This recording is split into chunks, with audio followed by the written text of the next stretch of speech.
This is my uncle, Ken.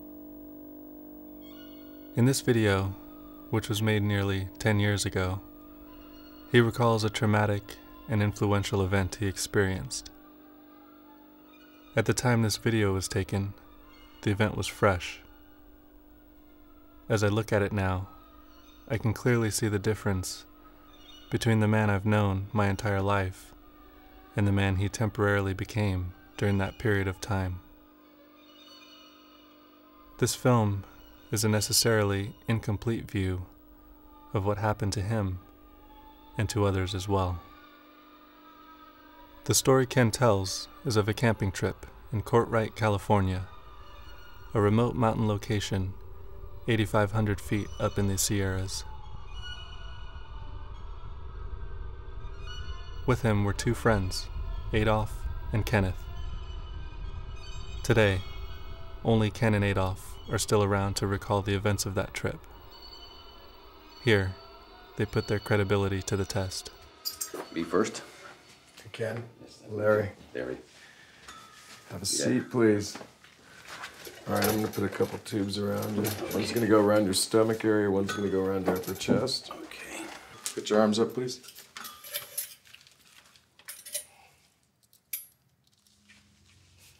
Did you get some sleep last night? Yeah, I did just fine. Are you under the effects of any narcotics or medication? No, just Copenhagen. Okay. Sounds good. All right. Once again, as a reminder, answer all questions yes or no. Any confusion, please go silent. Ken, are you ready to begin the examination? Yes.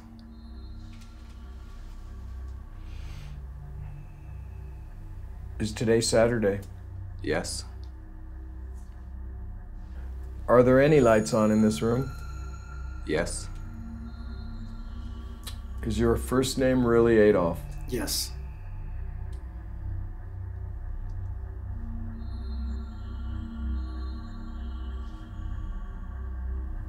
Are the stories that you told about your experience during the entirety of the camping trip true and not exaggerated at all?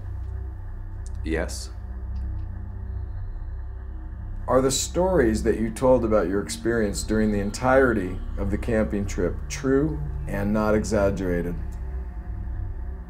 Yes.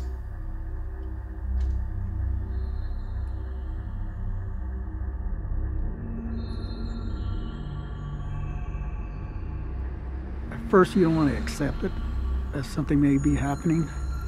And I really didn't want to come camping. I always do. I knew something was going to happen. I just didn't know what. But I was scared. Even Kenneth, because he came up with me. He passed away already. And I kept telling him on the way up here, something's going to happen, something's going to happen. I just didn't know what. This event is something you don't talk about. I talk about to very few people, probably my immediate family, some very, very close friends, and then that's it. The hardest thing for me to get past was to know that I wouldn't know anymore and to accept that I'm only gonna know this much. And that was a long time to get used to that, to the reality of the fact that I will not know more and I will not know it all. I'll just know what I know.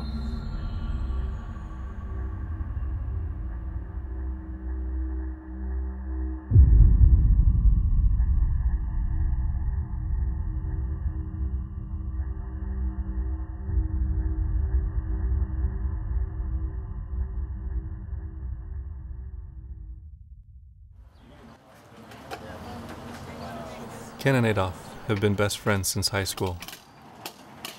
According to Ken, they even still talk to each other on the phone every day. First time we went to Courtright was probably in 10th grade, probably 78, something like that, 77, something like that. It's a beautiful place, it's a scary place too at the same time.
I got here by myself, just like this, nobody around but me.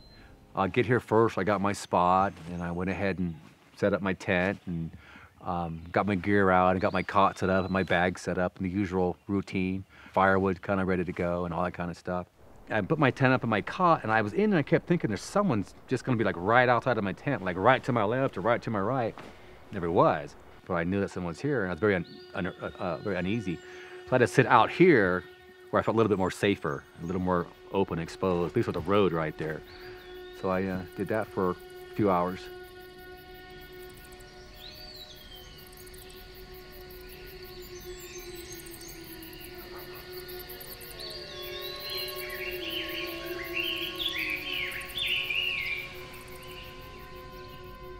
It was the first time ever I did not want to go on a camping trip. I had a funny feeling something was going to happen.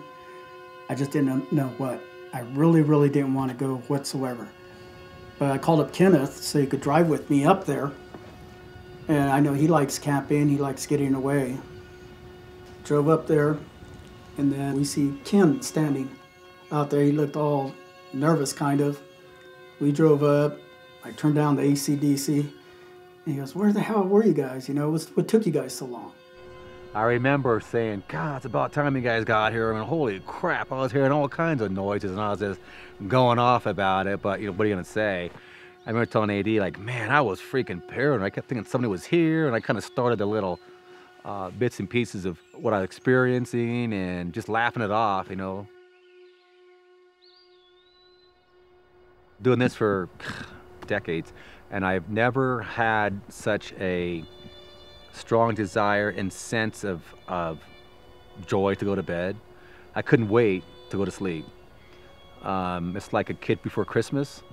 I had this excitement in my stomach that, oh, it's almost bedtime, it's almost bedtime. Which is like really weird because it's probably like 7, it's probably 8 o'clock. Ken always, he goes to sleep pretty early, before us anyway. But this time was extra early.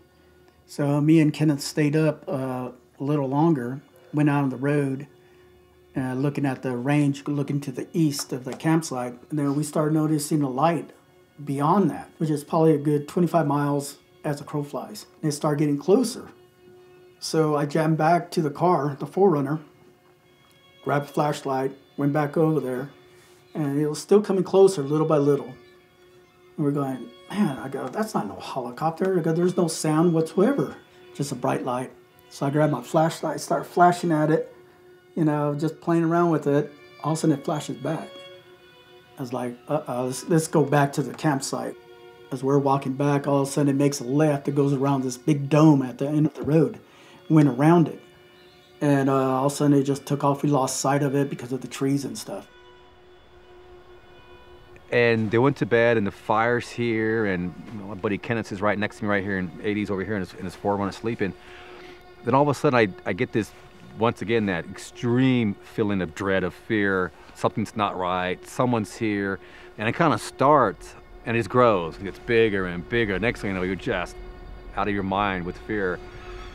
And then I hear this sound, and we all heard it, and it's kind of funny, but I hear this like swishing sound, like nylon, and I'm looking around like, what the hell is that? It was like a swishing sound.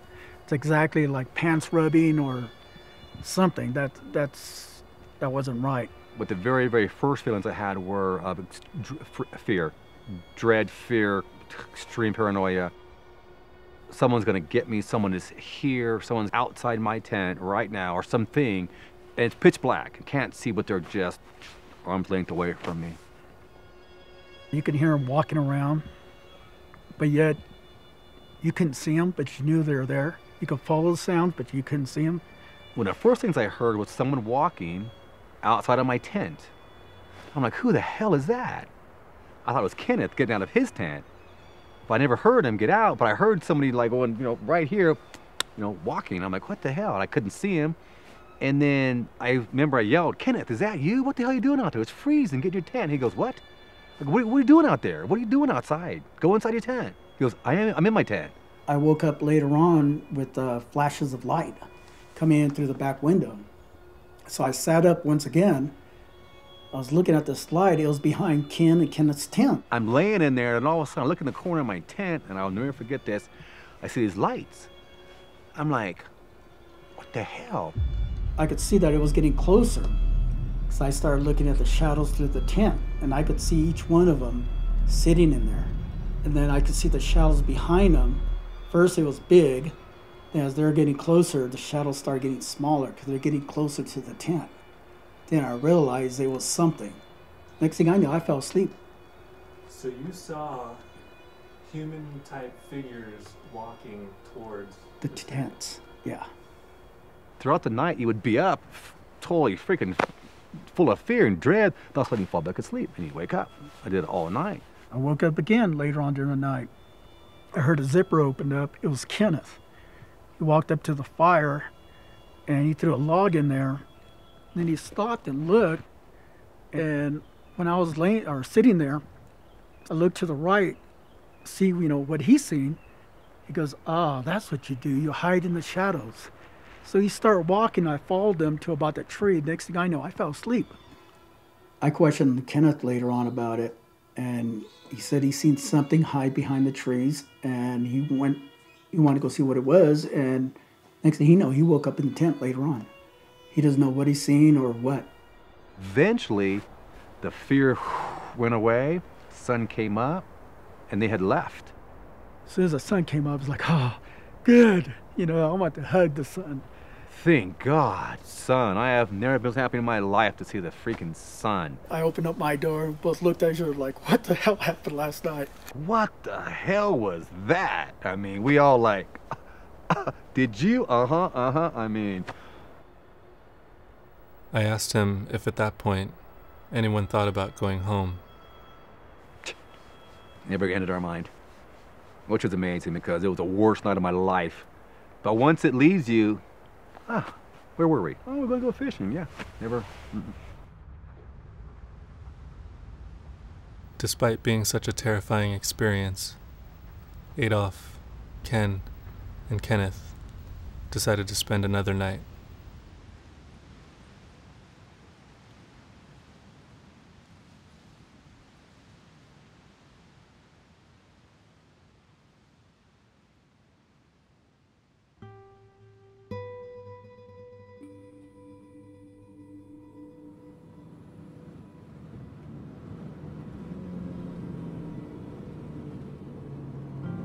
For two of the men on that camping trip, the things they experienced were completely foreign, inconceivable.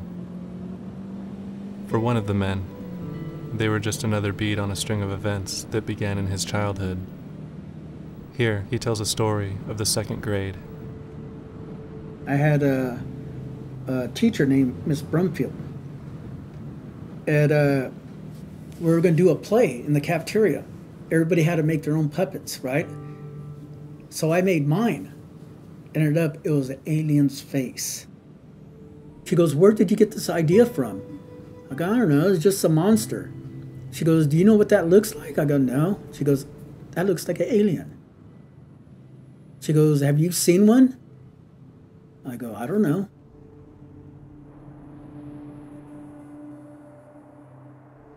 Adolph also has more stories, going back even farther. Many of these stories are referenced in a series of drawings he's made over the years. Drawings done while half asleep and for reasons he doesn't understand.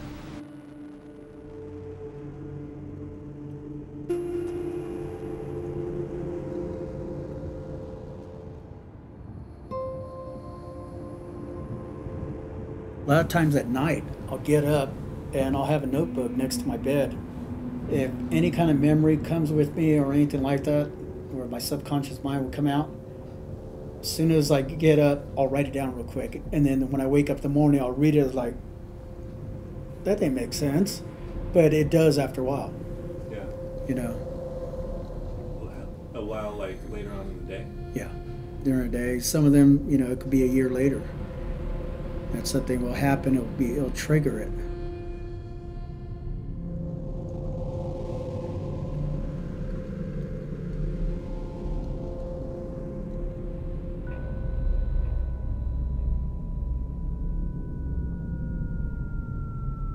stopped in Pinedale, got us 4-pack of wine coolers. I figured it'll get dark in about 45 minutes. By the time we get there, we're gonna make out on the side of the road, you know. When we got there was a light following us, and when we made a U-turn, it just went right by us. Our windows were down, our radio wasn't on, there was no sound whatsoever. She goes, it didn't make no noise like our tires. I go, no, it didn't. I go, I don't know what it is. So we both got scared, and we started going down that road. I was going as fast as I could, and this thing was right on my butt. I mean, just right on me. I couldn't shake it whatsoever.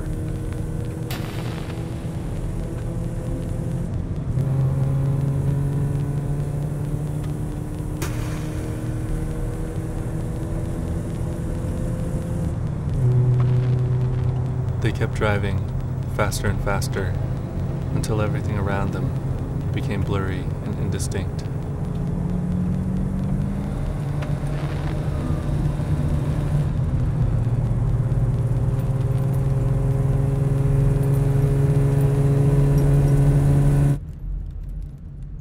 When we woke up, it was 11:30 at night. My headlights were off, engine was off, my arms were across the steering wheel, my head was like this. We both woke up at the same time, and her head was on her knee, and as she was going up, she goes, what the fuck happened? We started taking off. I had a sunroof, and that light that was following us earlier was above us. She's the one that noticed it. I was going so fast, I went off the road one time, made a left, this thing cut across the field, and we're going down 145 going east to our Highway 41. We crossed the bridge. Next thing we know, we're back at the beginning of the bridge again.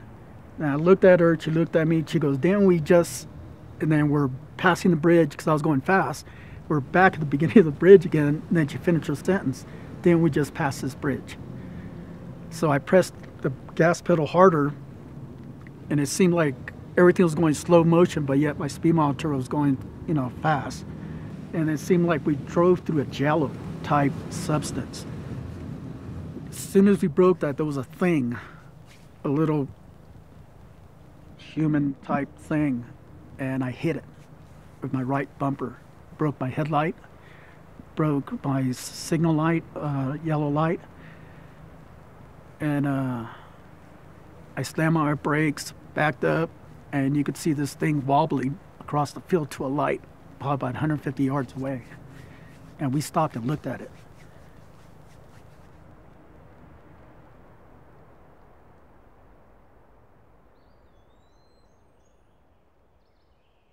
This figure, another image that Adolph is subconsciously compelled to make, holds a special meaning for him.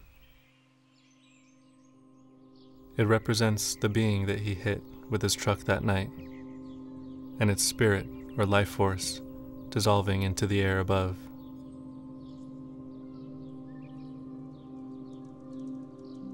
Eventually, he and his girlfriend started to remember the things they had forgotten about what took place that night. He kindly recorded a testimony of his memory of what happened. We started remembering during our nightmares. She was having the same exact nightmares I was having. And then we started remembering stuff, like stuff that we're okay to remember, but at that given time we couldn't. But yeah, we started remembering a lot after that, because there was a big gap there that was missing.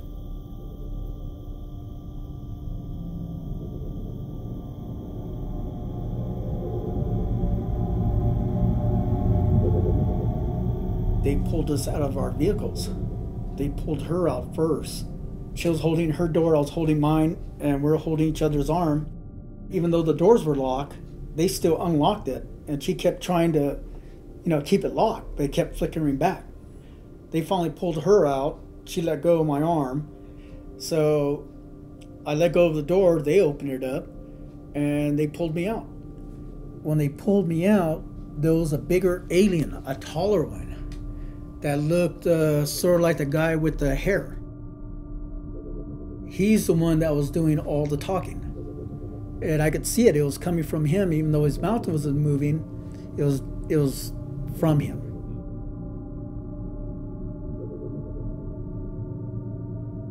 We walked down the inclinement and ended up, there was a acorn-shaped UFO right there, and those other people in it, humans and aliens, walking about. All the humans were sitting down, but the aliens were walking around. Be calm, we're not here to hurt you. This was sort of like a recording, it kept going on and on and on. They took us inside, and I remember laying down, and it was cold. It was cold.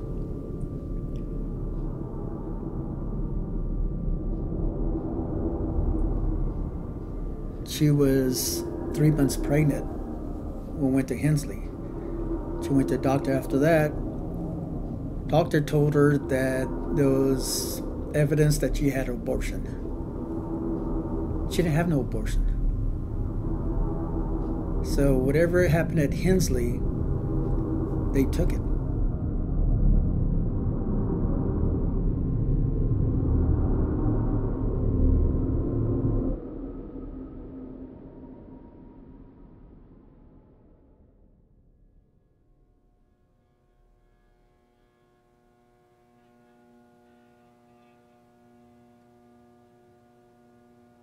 Did you lie about the events that unfolded on the camping trip in question? No. Did you lie about any of the events that unfolded during the camping trip in question? No. Are the stories that you told about your experience during the entirety of the camping trip true and not exaggerated at all? Yes.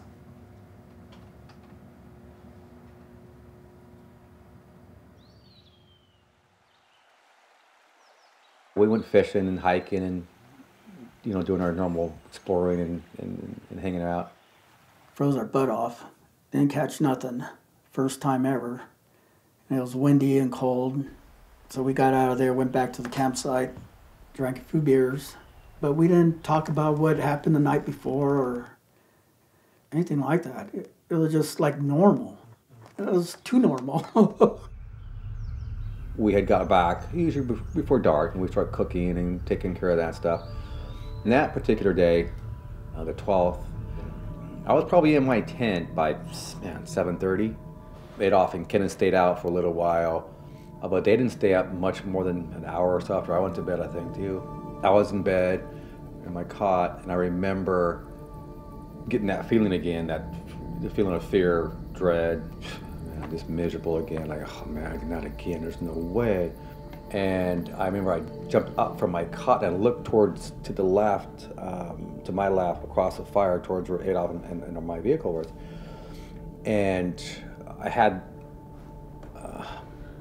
this sense of being shot with energy, I guess.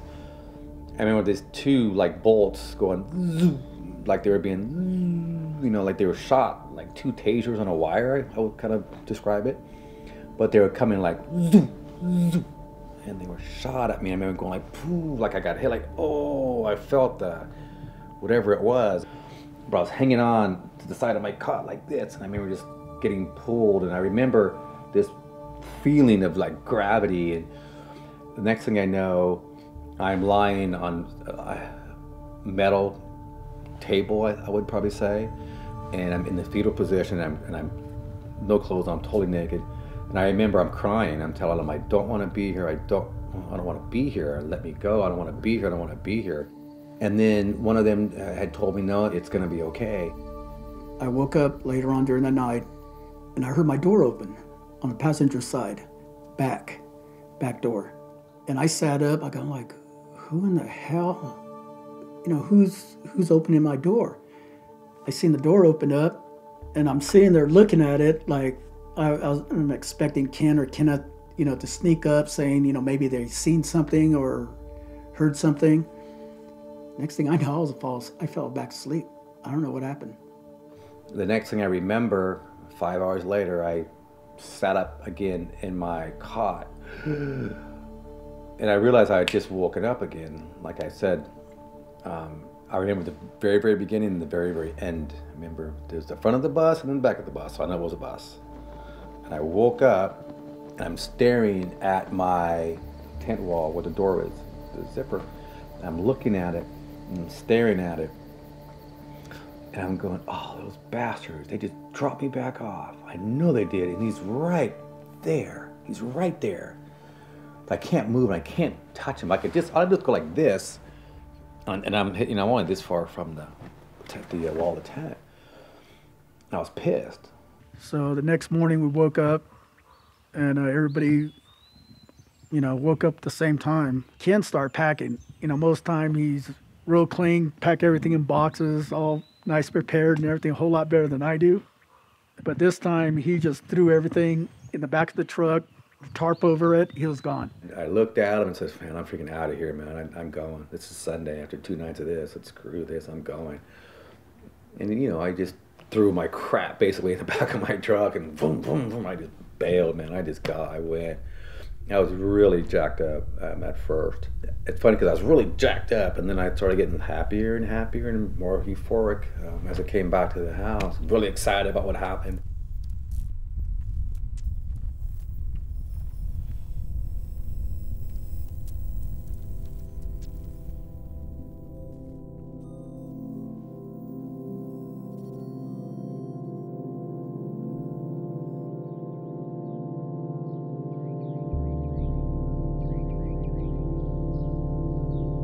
I hated to be alone. I could not stand the house to be dark. For the first 6 months, I tried to sleep sitting up because I was afraid to go back to sleep. Because I thought if I sleep, they're gonna come get me. I'm gonna miss the lights, and I was just total wreck. I was very, very paranoid. The day was okay. Always bad at night. I was sitting in bed with all the lights on, as I had become accustomed to. And as I was sitting there, powerless, motionless, but still at some level I'm aware, they came into my room and they were trying to put like a garbage can over my head. I remember telling them, I don't want you to do that. I don't want that on my head. Don't stop doing that. And I was laying right here, sitting up like this and going, no, don't put that on my head. I don't want that on my head. And eventually I remember, like when I got in Cartwright, they would tell me, it's gonna be okay. Basically, don't worry about it. We're gonna do it, but don't worry, it's okay. And then I let them do it. And then I remember I woke up a little while longer and I was by myself.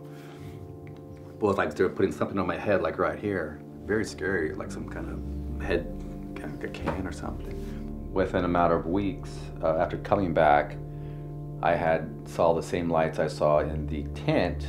I saw them here in the house. From 10/11/02 all the way through 03, like July, in this room, I had various experiences. The lights would come, and then they would come, and then I would lose time, and I would wake up, and time had just been lost again. And so I took like little sketches and little notes, and it kind of depicted me where I'd sleep, where my wife Tina would sleep, in the bedroom, and the nightstands, and where the lights would come, and kind of what happened. At first, I knew they weren't lying, I knew it wasn't, oh, they got drunk and, they came back with the story. I knew that was not the case. I think that's what made it more, scary, more like, how could this happen here? He got a little distant, on and off, and you could, times he was himself, it was Ken, Other times it was, what's going on? Towards the evening, the night, he was different. We slept with the lights on. There had to be a light on it, and it had to be always dark for him to fall asleep, but we always had a light on from that point on. How long did that last? Years. I was okay with it. It was always safer with the lights on, but with him, he needed the lights on.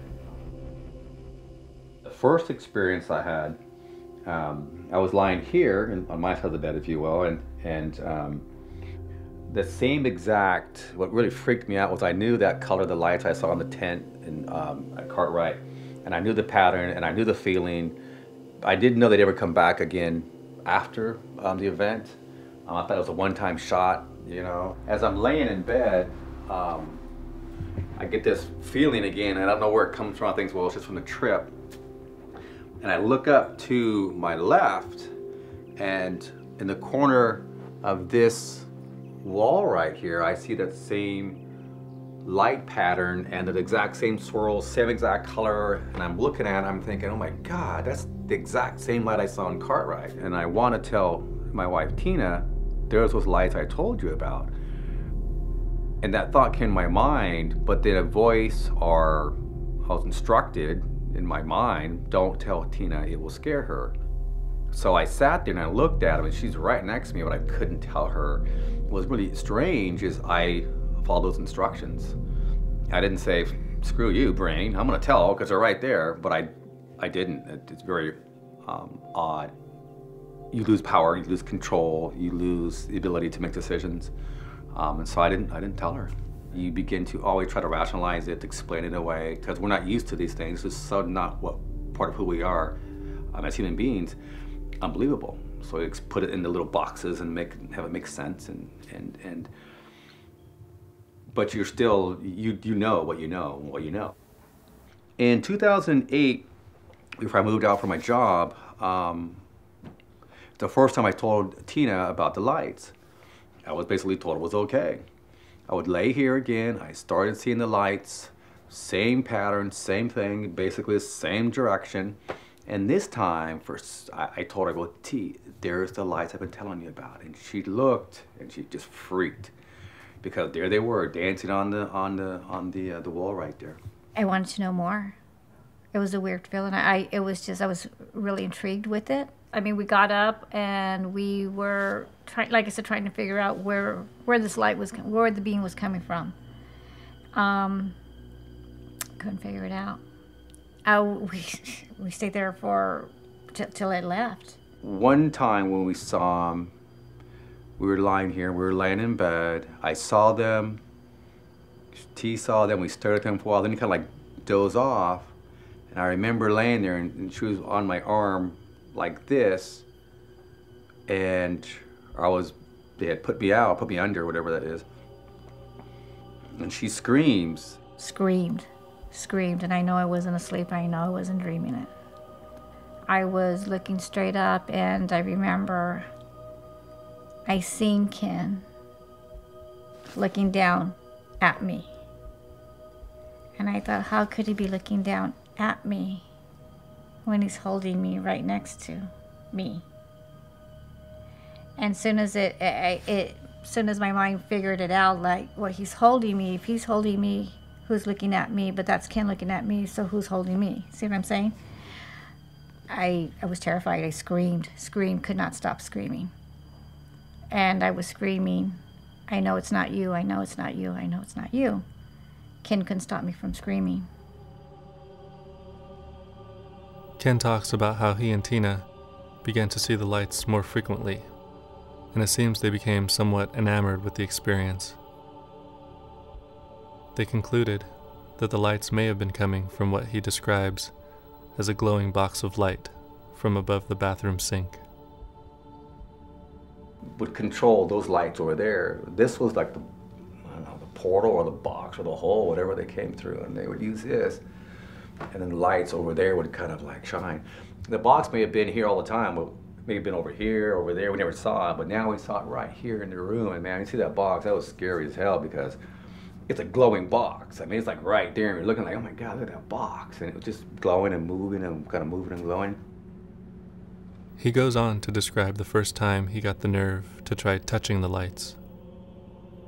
I got the broom and I touched them like that, and the lights, you get a flashlight, comes from source, and you usually will intercept it so it won't go behind the solid object. And I thought, okay, if I put my hand there, it's coming from that little box, it's gonna, maybe it'll show on the back of my hand. Well, I went up to touch it, and T was right here next to me, and she's real scared as hell. But I went up there and I'm looking at it, and I'm thinking, oh, I'm just getting up the nerve to touch it and see what it does. And so I'm going like this to do it. And I'm going like this, and I put my hand on there, and I'm looking, thinking I see the lights will be coming from this direction, but they're underneath my hand still. And I'm looking, I'm going, how in the world can these lights come through, from the outside in? And I'm going like this, and they're still in there, and I'm going, I go, wow. And all of a sudden I realized that, and T reminded me, when I'm touching it, I freeze, I'm frozen.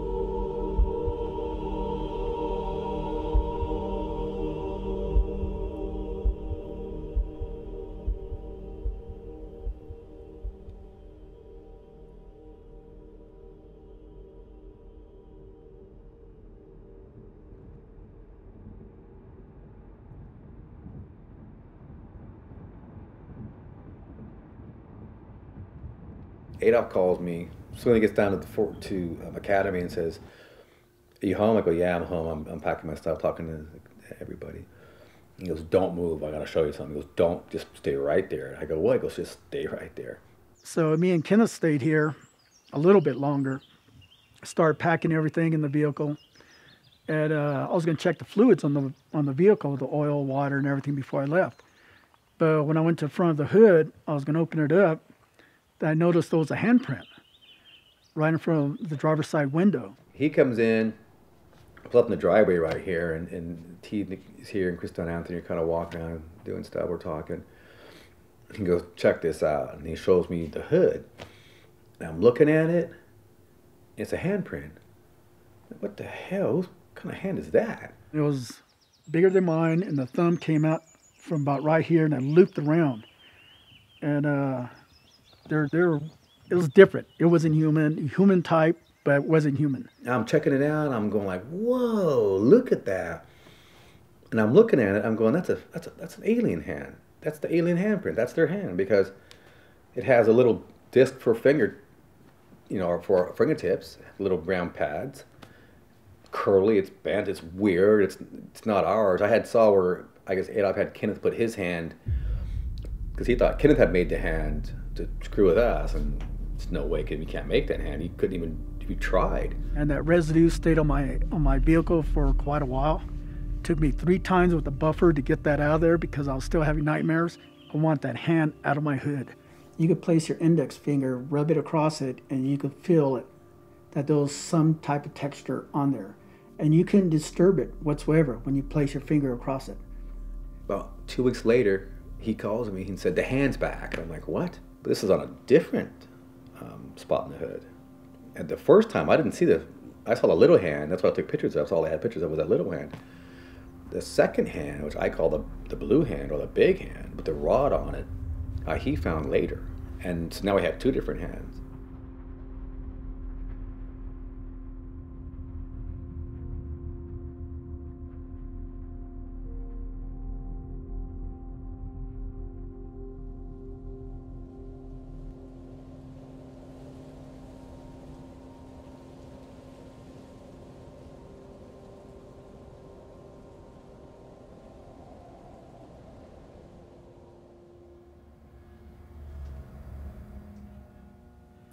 Other than any variations in color, is the photograph that we reviewed a true and accurate depiction of what was found on your car? Yes. Did you and your friends create that handprint on the truck yourselves? No.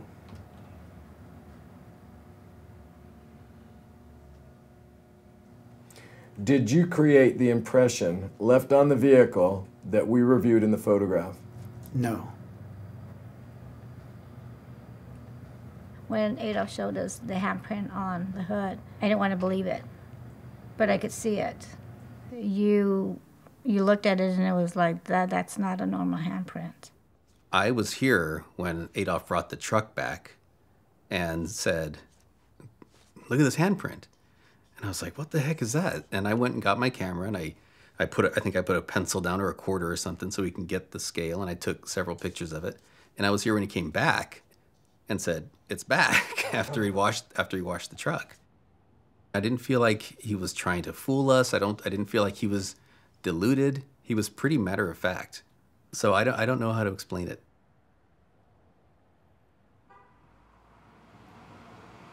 Soon after the photographs were taken, Ken and Adolph put the negatives in a safe deposit box at a local bank. They've sat there now for over 10 years.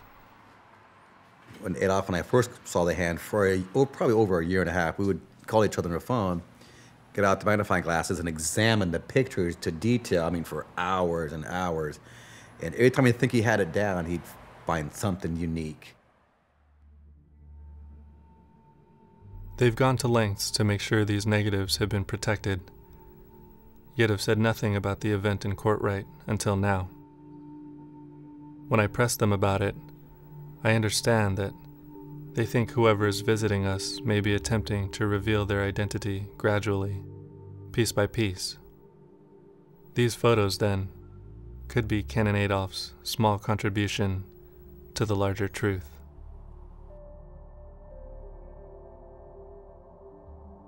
The following are direct scans of the negatives.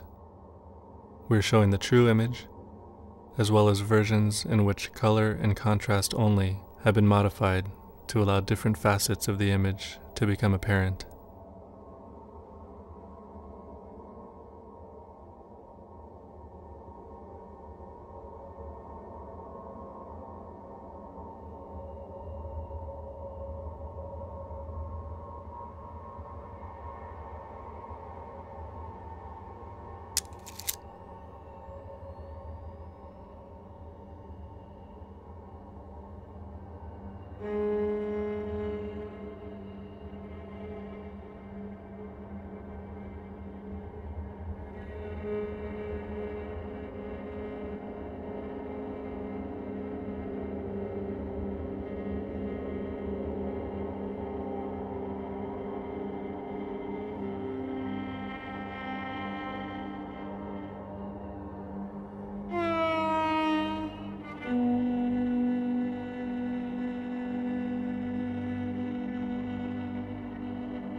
Before 10/11/02, I'm not sure if Ken's trust for Adolph would have extended to encompass stories like these.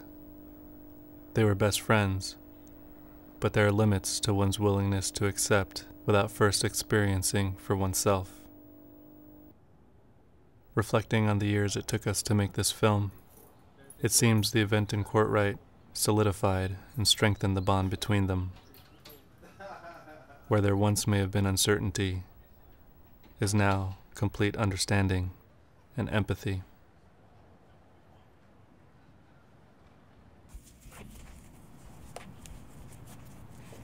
Even now, I still get a little shaky talking about it, but I'm actually glad it did happen, only because there's other people there to see it. They actually experience what I've been going through all my life, here and there. Not all the time, but here and there, strange things been happening. Now I could talk about it openly.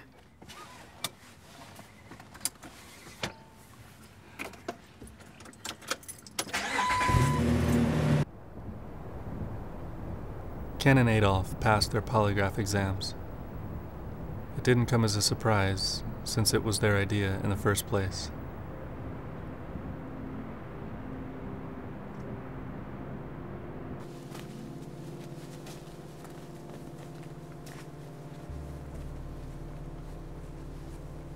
Now, on a day-to-day basis, it's not near what it was. The trauma, the fear, I felt different, emotionally, physically, psychologically. I was just different. I didn't realize till years later how much it really affected me until I became, quote, normal again.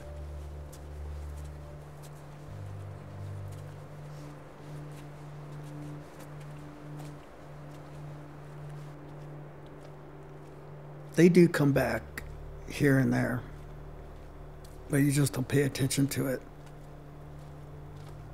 You just go on with your life. But they do come back.